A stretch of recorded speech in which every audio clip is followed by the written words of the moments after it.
Good evening, all. Like Chris and Allison, I am also a Kenso parent. I joined the community in June of 2021 as the assistant head of school for student life. And with me came my then eighth grader, but at Kents Hill ninth grader, who is actually tasked to clean the kitchen from the mess he made today. So if you hear noise in the background, that is work that needs to be done. That's a job that needs to be done while I'm doing this work. As the assistant head of school, it's my responsibility to really think about your students' co-curricular experience. Everything that happens in the afternoons with our sports, with our residential program. I'm really tasked to think about the fun that our students will have and the experiences that are purposeful and intentional to really help them think and grow and discover and make mistakes. If you come to Kinsale, you'll learn quickly that I speak in commercials. And one of my favorite commercials is Travelocity, and that concept of wandering wisely. And so I think it's my role at Kinsale to help our students wander wisely, wander with support, but let them grow and develop and nurture their interest and try new things in a way where they feel supported, they feel a sense of independence, but they can also make Kinsale their home away from home. In addition to the co-curricular experience, I also oversee our advisory program. We have a signature character development and sort of ethics discussion-based program called PEAK.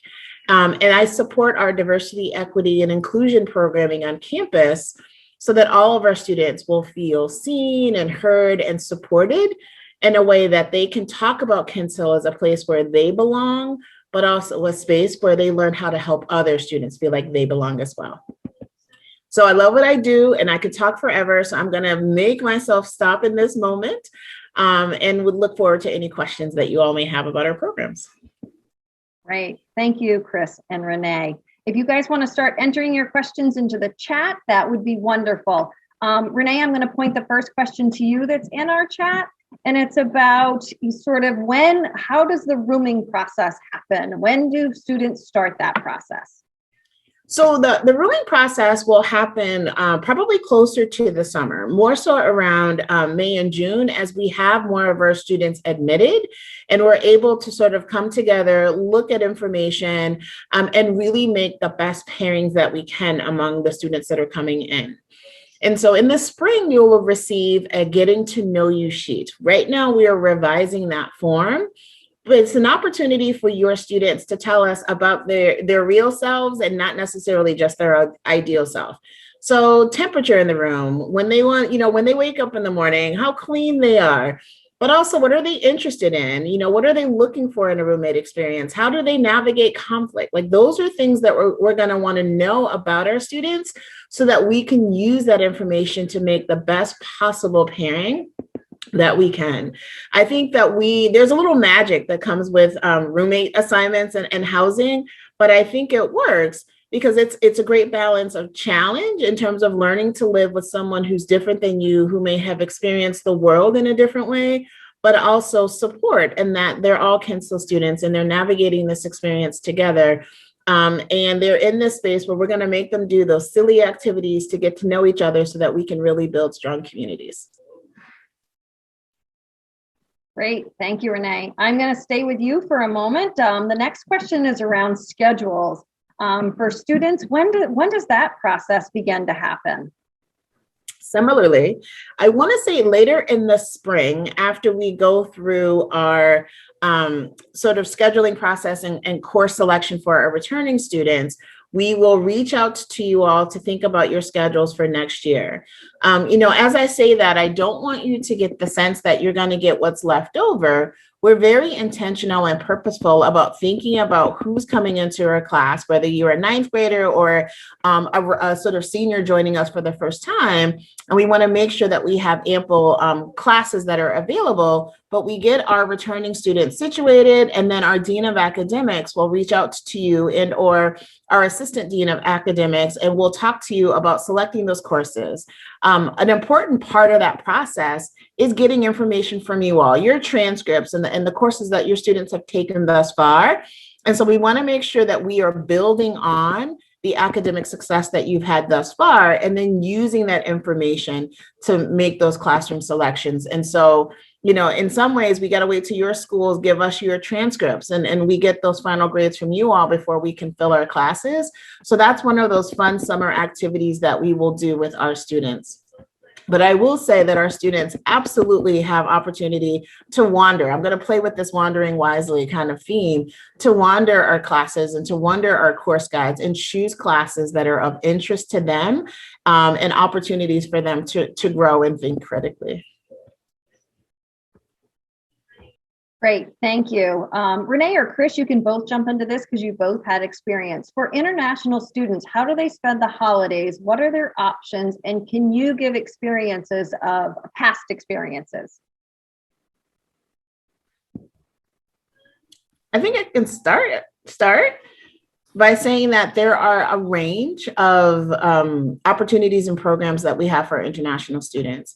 And so a few of them are different programs that are offered throughout New England and the United States, where our students might purchase a way to participate in a program that might explore Boston or explore New York or do something in Florida, where they're coupled together with other international students to really give them an opportunity to explore the United States. But many more of our students will connect with our day students who might serve as host families. We have a number of our staff who serve as host families. I am actually hosting 2 of our students from Somaliland this March, as we think about March break and thinking about their experiences within the United States.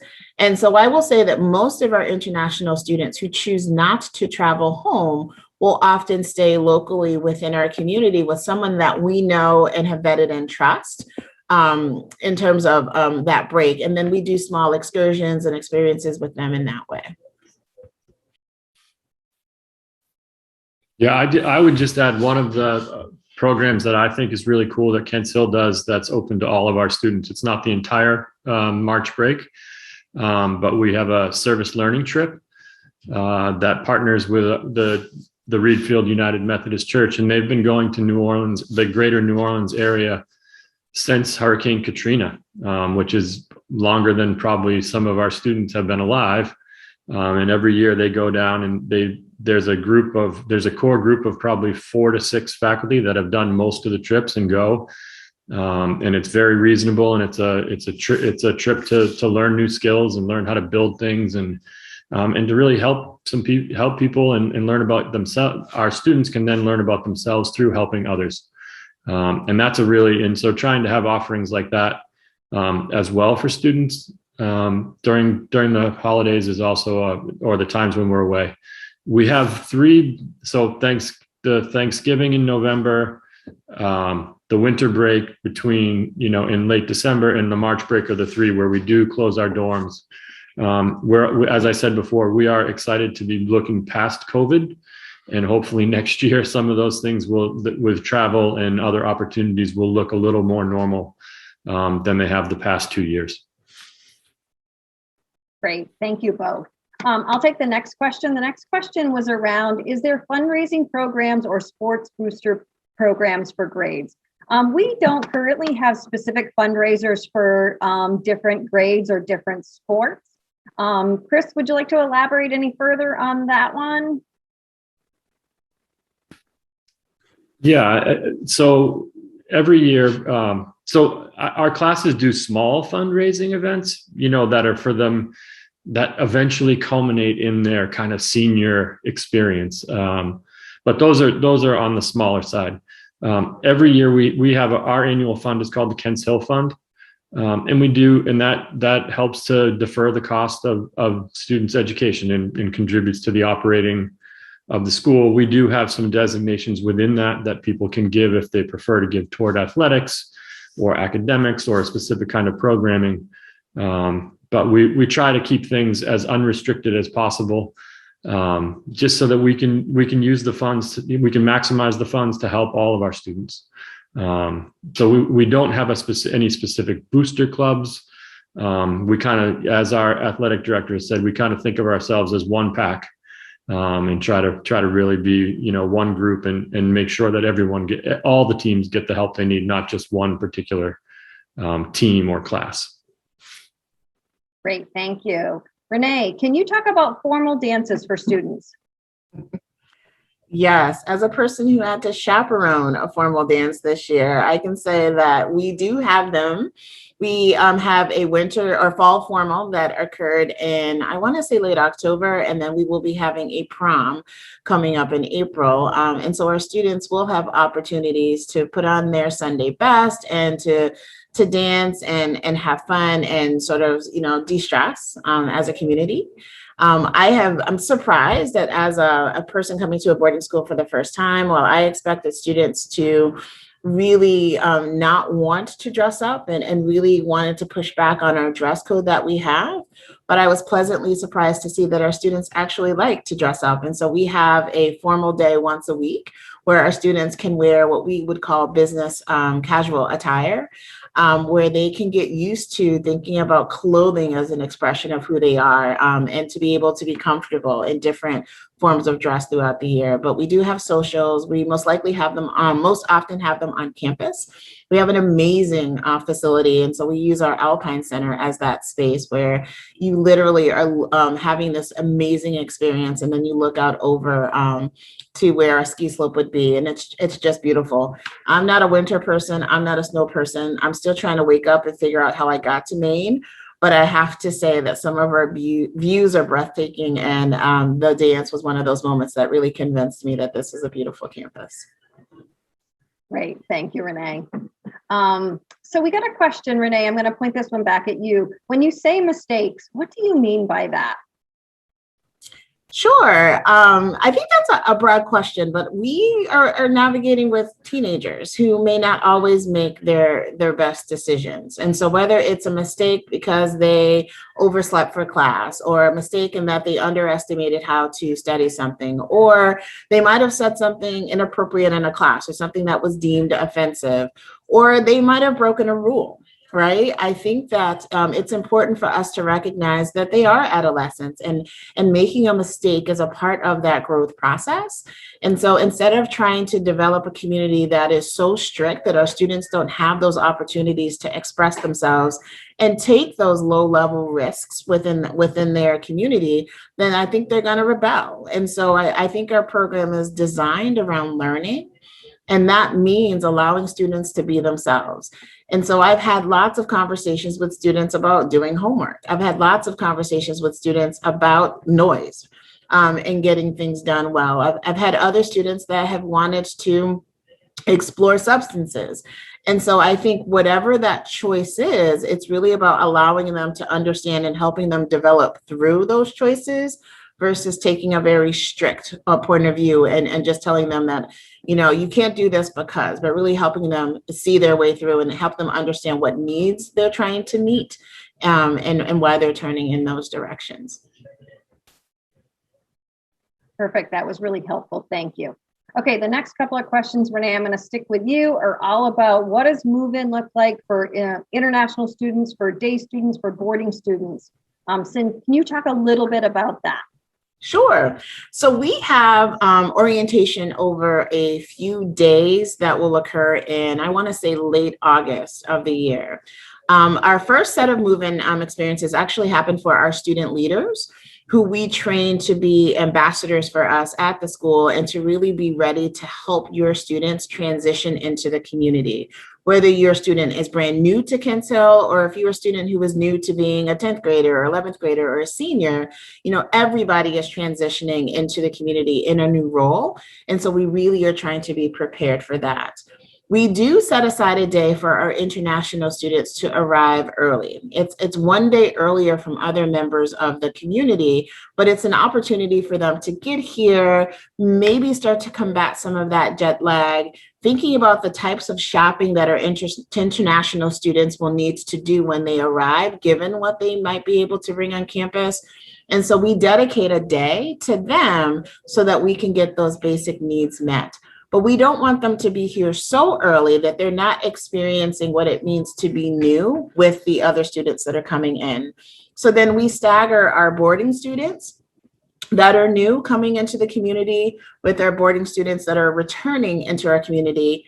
And then finally, but not forgotten, are our day students who will then come in on that first day of orientation programming, where we are connecting students with their peers. We're doing a lot of that team building. We're connecting our community to their advisors, and really starting to come together as one. And so we have that staggered over 3 days that will allow individuals to have sufficient time on their own, given their role. But we want to quickly bring them together as a full community so that they can all experience being new to Kents Hill together, and engage in the developmental programming that we've designed for them.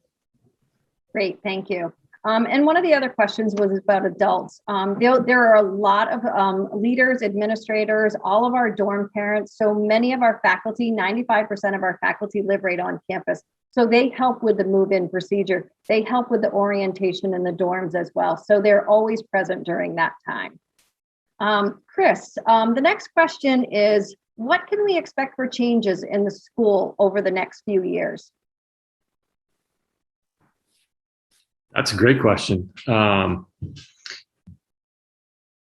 don't know if I would call them changes as much as how are we thinking, thinking toward the future and really being forward looking. We have a new strategic vision that we've been rolling out this year. To give a couple of highlights, one of the things that we, one of our cornerstones is prepared for anything. We've developed our 4D curriculum over the past few years, and now we really one of the places that we're really going to expand is in the STEM area. That's been something that we have a solid program, but I think there's much more that we can do, and that's certainly one of our goals as we think about how kids today will interact with technology and coding and computational thinking and innovation. We're also one of the other things that we're thinking about being grounded in Maine, but still connected to the world. I think we all realized during COVID that Maine was a really awesome place to live. It's been up and down a little bit since then, but certainly at the beginning we felt really good, and we're reminded of just not only what a beautiful place this is, but we have world-class resources here, and that's particularly whether it's Bigelow Ocean Labs, Jackson Labs, IDEX. There's lots of world-class technology things that we're working on creating partnerships with, so that we can really get our students thinking not only about what are you learning in the classroom, but what can you learn that as you think about your future. But also reminding ourselves that it's important both to have an international community on campus. That's one of the things that we value so much. And how are we helping young people? The world is, it's staggering to think of how disconnected from the world I was growing up in the state of Maine, to how connected our students are now to friends and people all around the world. And we know that when they go into the workforce, they are most likely going to be connected to people around the world. And I think that the other piece of it for me around the academics is also like, how do we think more about interdisciplinary studies? Education, in my opinion, for too long has been so siloed into just English, math, history, when we all know as adults, much of what we do is not siloed. We're solving problems that require thinking across disciplines, not just in one discipline. So really getting our teachers are starting. We introduced a few interdisciplinary classes this year, and we'll continue to do so as we move forward. I think another really cool thing that we're piloting this spring is really thinking about, we have amazing adults here who are great advisors, but really thinking about how are our advisors working with students year round, which of course freaks out the faculty when they think that means they're going to be teaching in the summer. But what it really means is, how do we partner with families to really think about it's close to 4 months that kids aren't here. And how are we partnering as Kents Hill student family to really think purposefully and intentionally about what are the opportunities that students have while they're not here, because learning doesn't stop. And so really thinking about how are we in kids' corners all year round, not just when they're here on campus. And I think I wouldn't say it's a change, but we're, as Rene hinted at, continuing our work around diversity, equity, and belonging, and really making sure that that is at the forefront, and that we've intentionally used belonging, not just including, but really making sure all of our students feel like they belong. We know that kids, all people, they thrive when they belong. When they feel like they belong, they can get more out of their education, and they can get more out of their sports. They can get more out of their dorm. So really thinking about it, whether it's racial, religious, sexuality, socioeconomic, there's all sorts of different reasons and ways that we want to make sure that students feel like they belong here. And not just that we feel like they belong as adults, but they feel as a community that they are an integral part of what we're doing.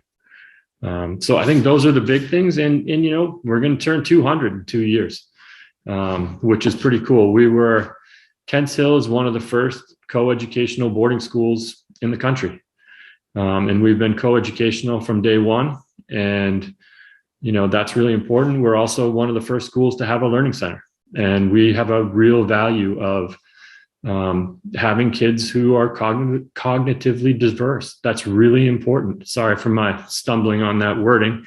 But we all know that, we don't just work with one type of person. Like, I work with a diverse team every day.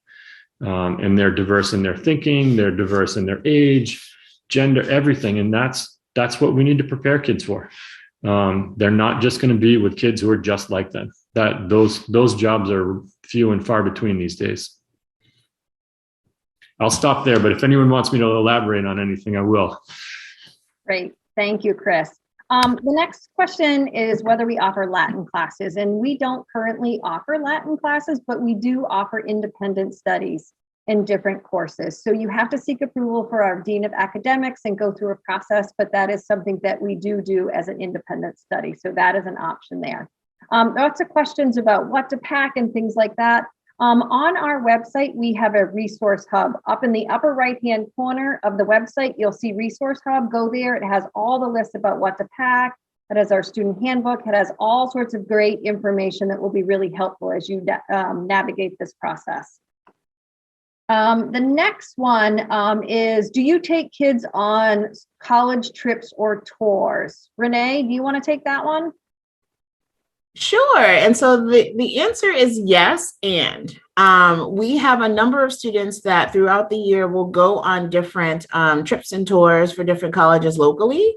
A number of those students are connected to those trips and tours through their coaches, as a number of those have been athletically driven. But we also have an amazing college counseling office that will bring a number of those colleges to campus to meet with our students, to talk with our students, and engage them in that conversation and interview process. And so I would say that it probably happens more that community members or colleges are coming to campus, but we have escorted a number of students to different locations to really help them make those connections. Great, thank you. The next question is about— Can I just add to that? I just want to add to that, apologies. As a former director of college counseling, I also want to recognize, and as a parent of a senior, it's been really hard. And it's been really hard for kids to look at colleges in the way, I had the realization when my daughter applied ED this year. I would have never let her apply ED when I was a college counselor 10 years ago without having done an overnight. And just with COVID, things have really been disrupted in this space in terms of colleges, whether they're allowing kids to come, whether they're doing virtual, in person. As I said, hopefully it goes back to a little bit more normal. In the past, we have also taken students in groups. Traditionally, the PSAT day is in the fall. And those students who aren't taking the PSATs we've organized trips. Whether that will be back this fall or not, we'll have to wait and see. I try not to predict too far in the future what the rules will be. But we have definitely taken kids to see some of the main colleges as part of that day while the junior class is taking their PSATs. Some of the seniors have been able to get out to visit schools in Maine, like Bates, Bowdoin, and Colby, St. Joseph's, University of New England, University of Maine at Farmington. which are all within easy driving distance for us. Great. Thank you both. The next one is about student visas, and I can talk about that. So once a student has accepted, they've signed their enrollment agreement and paid their deposits, then we will issue I-20s for families to be able to go and get their visa appointments set up. So we do that whole part of the process for you. You set up your visa appointment and go through getting your visa approved. And then the next question is about the number of international students here at Kents Hill. So right now at Kents Hill, we have 26 different countries represented, and that's about 30% of our population. You know, we really truly appreciate the global diversity that we have been able to achieve here at Kents Hill. Chris, do you want to add anything about that? No, I would just say that it's always interesting. It's probably been the one number that's been consistent since I've been here, in terms of if anybody, pretty much anybody that I ask, what's the number? About a third.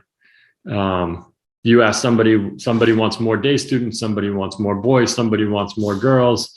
But the one that I think that universally I have heard, particularly from faculty who have been here for a long time, is one of the numbers that's really important is having roughly a third of our students that are international. That really gives our cosmopolitan, may be too strong, but I think just a really nice community where kids are learning from each other, not just in the classroom, but about other cultures and perspectives. And I think that to me has been one of the things that I love about Kents Hill, is that we do have about a third of our population who is not from the US.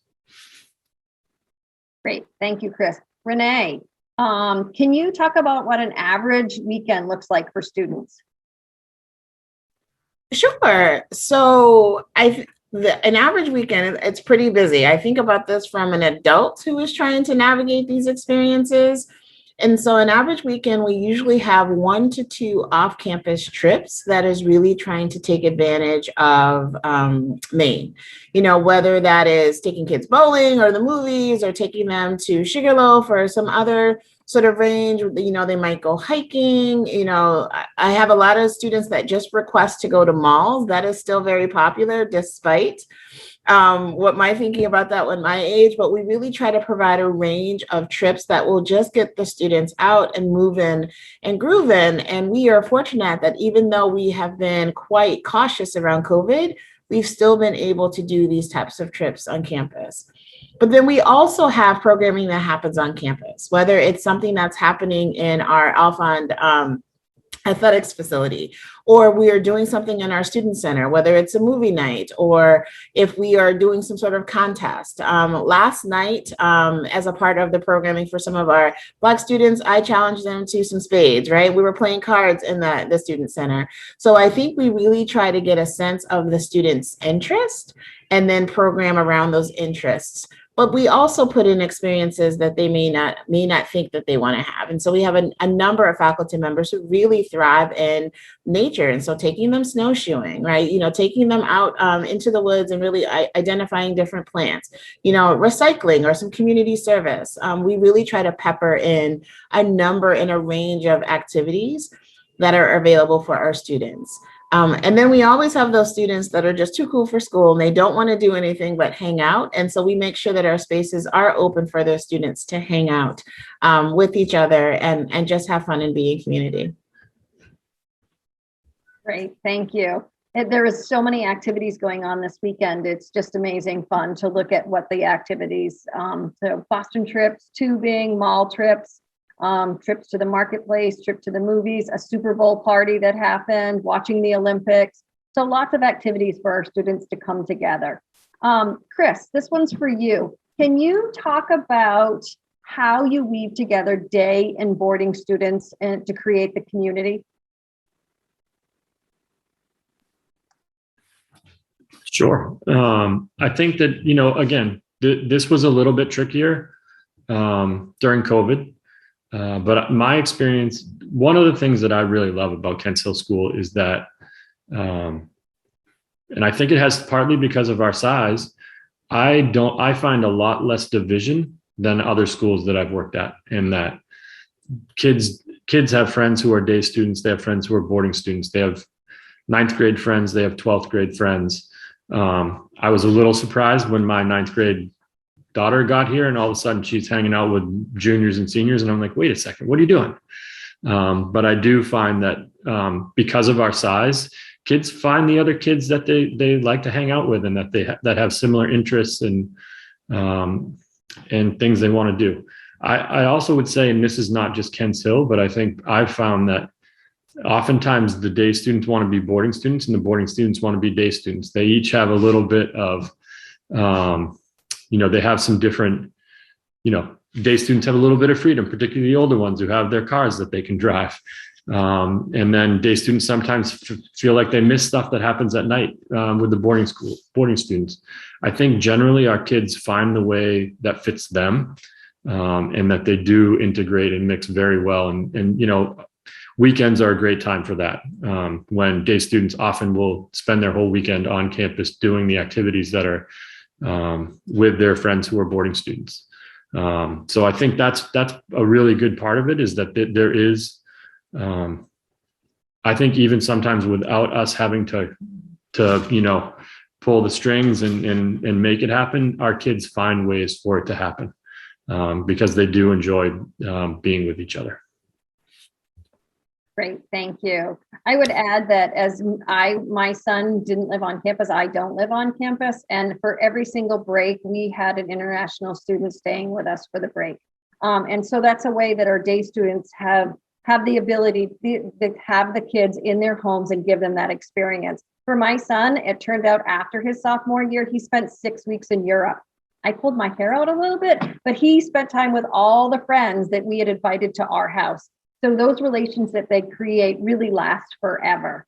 Okay, our next question is there any service work in the community for international students that may not be able to travel home during the breaks? Rene? No, I think that's a great question. And I think that is something that we need to explore. And so I think about the 2 international students that are going to be staying with me during the break. And I think that's something that they will be interested in. We do connect our students, whether they're international or domestic, to local resources. And so the 2 students that I'm working with identify as Muslim. And so we do connect them to the local mosque, and we are connecting them to those community members. And that will often lead to connection and service and other components, but it's not as formal as I think we would like, but it's also an area that I think we will cautiously grow as we come out of the pandemic, but also as we really help our students see that they're not just at Kents Hill, they're in this amazing community in Maine. And we really want to make sure that the community in Maine is a part of their educational experience.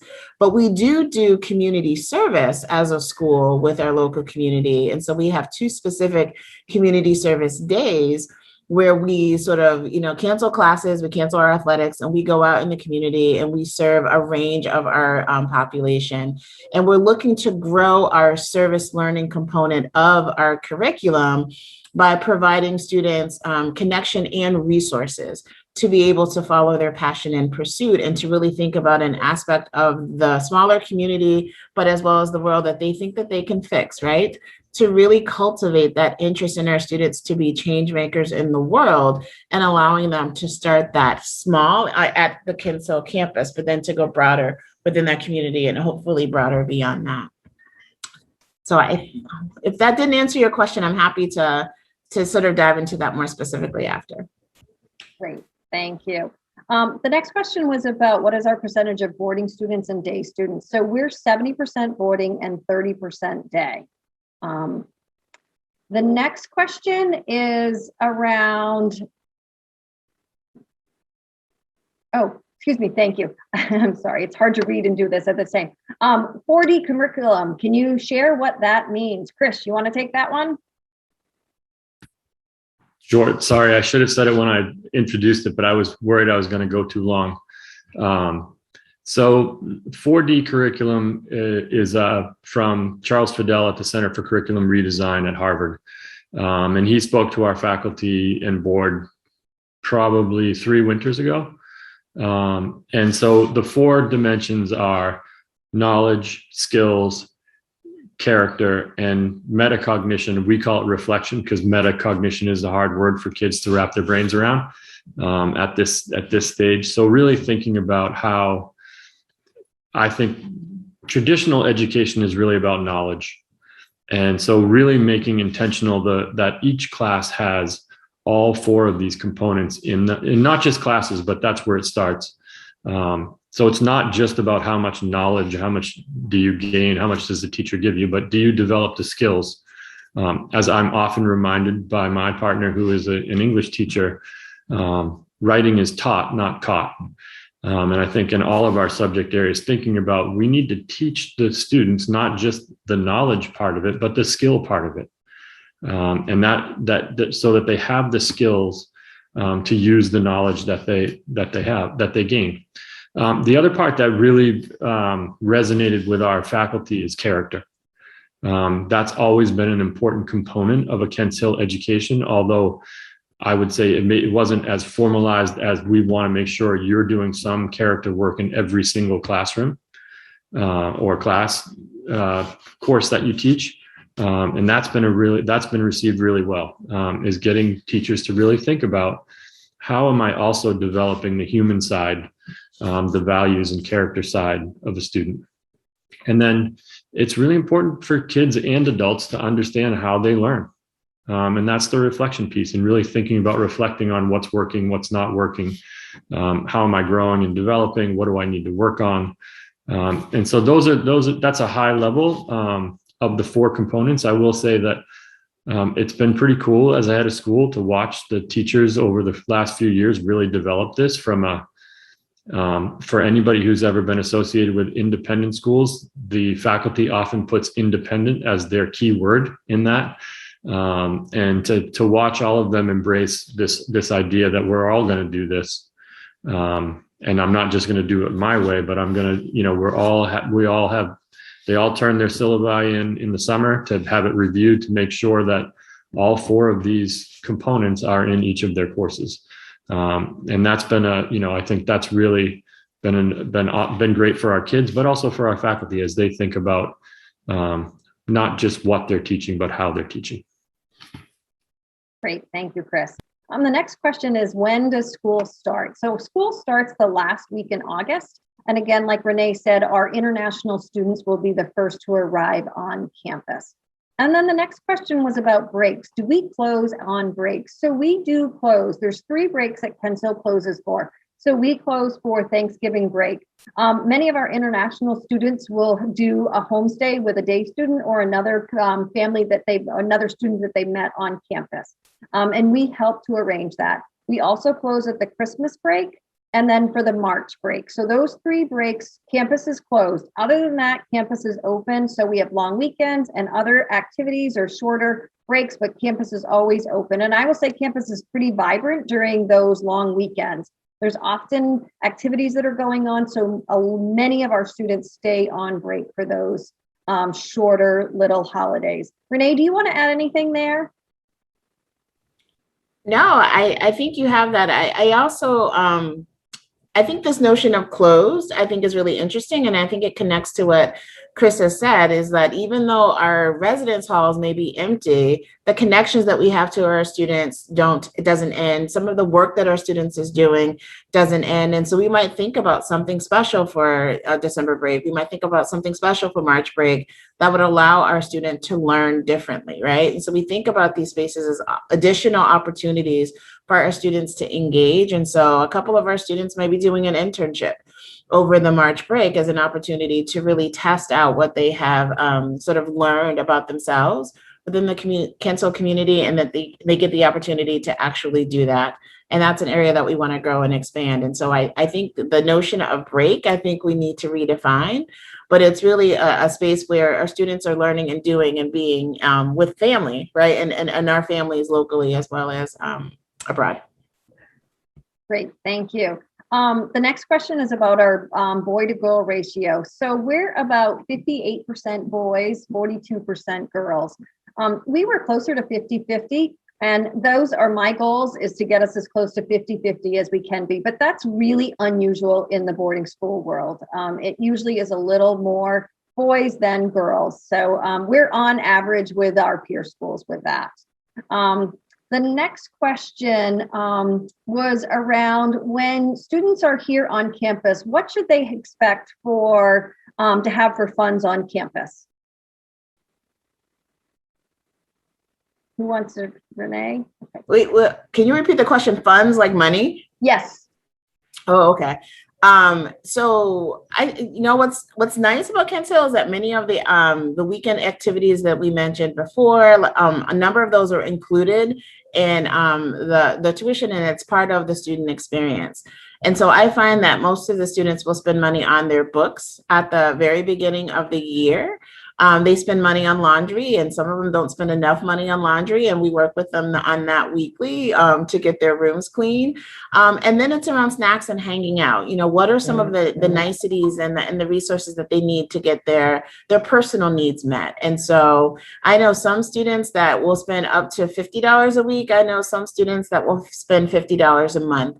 It really depends on how your student will navigate eating out, versus eating in the dining hall, eating in our student center. I know a lot of students will skip breakfast and then go buy breakfast from our student center. So I think it ranges. I have been shocked that my son has only spent $100 to date on his sort of surplus funds, because he finds that the dining hall is working for him and he doesn't have to go in and buy those snacks and do those other pieces. The other thing that I also love is that social economic diversity that Chris talked about. That means that we're not planning events that are very expensive. We're not relying on money and having that resource as a mechanism for you to have a successful time at Kent Hill. And so we took students on ski trips, and it was $80 for them to go and do that, where in other spaces that might have been much more expensive.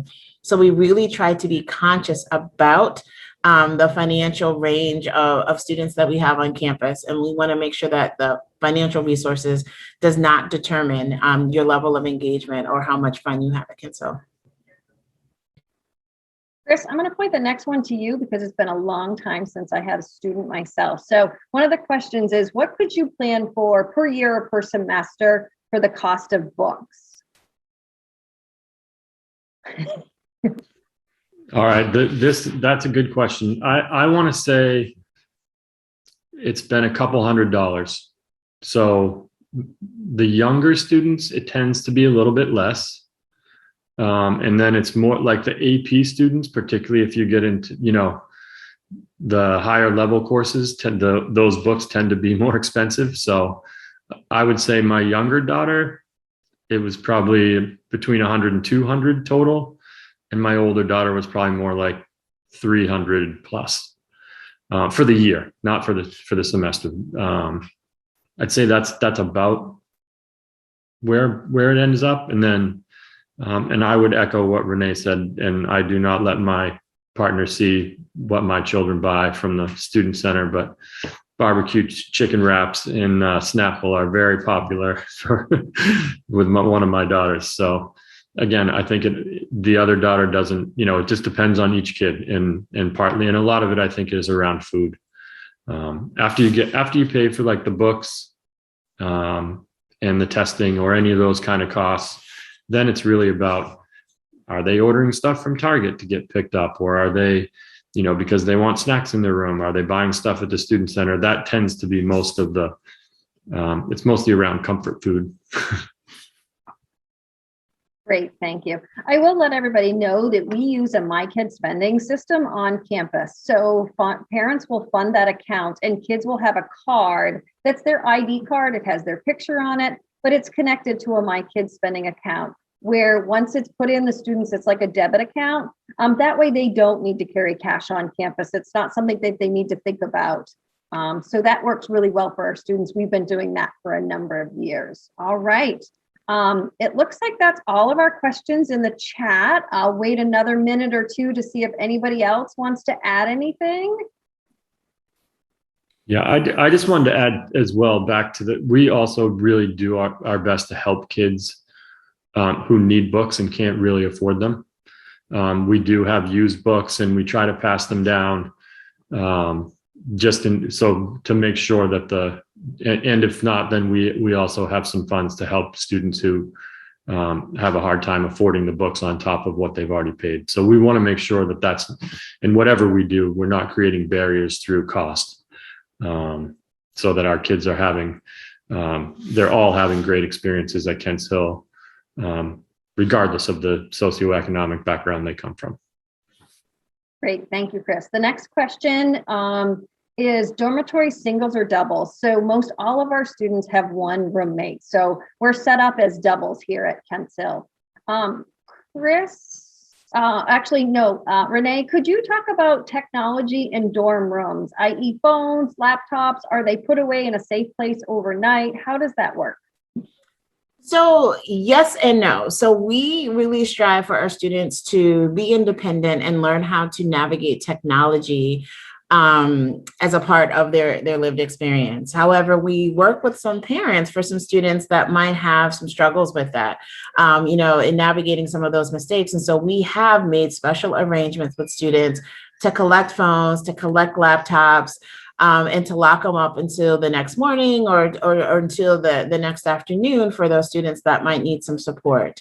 We also have gaming systems and different things like that in the lounge. And so when you look at our packing lists, you'll see that, there's certain things that we have in our community spaces so students don't need to buy them, so that we can really get them out of their residence hall room and into the lounges and into the communities so that they don't silo themselves. But I've seen students that have that college looking stereo system and TV set up in their room because they want to be that social hub in their space. And then I see other students that are consistently in the lounge, hanging out, playing video games. And so I do think that we have the range of students, but we absolutely have systems that are on a student to student basis to be a bit more restrictive when needed. Great, thank you. And it looks like our last question is around laundry facilities. And so we have laundry facilities. Again, it's sort of a card system. People can put money on their laundry card and then they can do laundry on their own. So each floor in each dorm has a shared laundry for them to use. We also do have a contracted service if you want to have laundry sent out to be done. We also have that option as well. Can I just add with laundry, as a part of our daily check-in system, we do a sort of room cleanliness review to remind students that that is part of the independence and things that they need to learn. And so I will say that there's often a 7 or 8 o'clock mad dash to the laundry room because they know that the room check is coming. And so our students are getting into good habits and routines around that as well. Great. Well, that finishes up all the questions we have today. So it was such a pleasure to see you all to answer your questions. Both myself, Chris, and Renee are available to answer any questions directly. Our emails are right on the website, and we'd be happy to connect with you on a more personal basis to answer those questions. Thank you again for coming out tonight, and have a wonderful rest of your week.